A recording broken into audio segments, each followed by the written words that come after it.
Shalom. Good morning to సమస్త జనులారా, ప్రియులారా.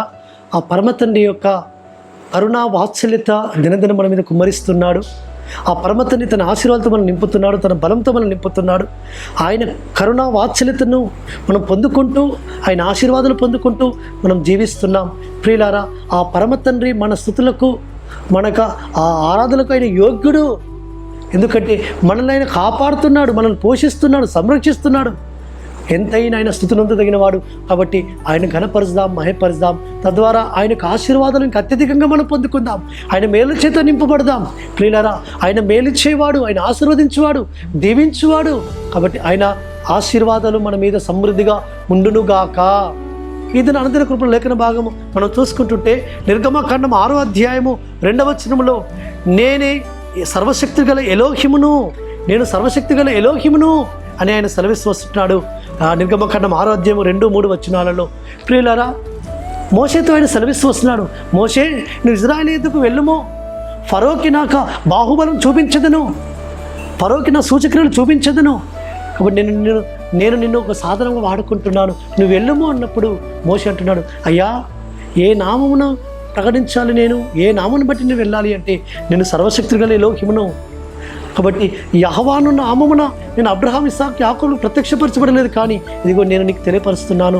నామము సర్వశక్తి గల నామము. నేను సర్వోన్నతులను, సర్వాధికారిని, నేను ఉనువాడను.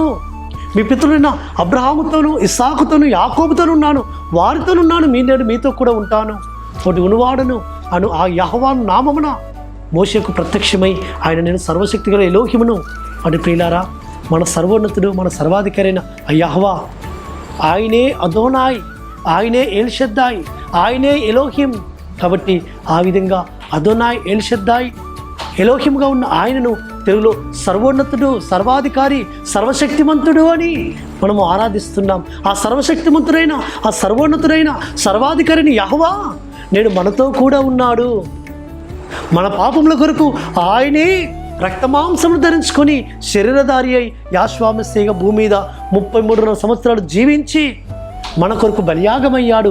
అమ్రాను రక్తము కార్చాడు, అమ్రానును మన కొరకు మరణించి మూడోది తిరిగి లేచాడు.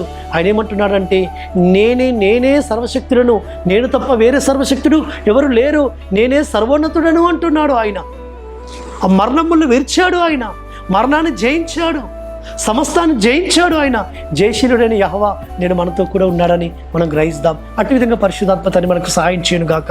ప్రార్థన చేసుకుందాం. పరలోకమందున్న మా తండ్రి, సర్వోన్నతుడా, నువ్వు సర్వోన్నతుడవు, సర్వాధికారివని మోషేకు తెలియపరచుకున్న తండ్రి, నేను మాకు కూడా మీరు ఏ విధంగా ఉన్నారో తెలియపరచుకుంటున్నారు. అట్టి విషయాలు మేము గ్రహించి మేము నడుచుకోవడానికి సహాయం చేయమని ప్రార్థిస్తూ, మానుషకుడైన, విమోచకుడైన నజరేయుడైన యెహోవా అతి పరిశుద్ధమైన నామమున స్తుతించి ప్రార్థించి వేడుకుంటున్నాము తండ్రి.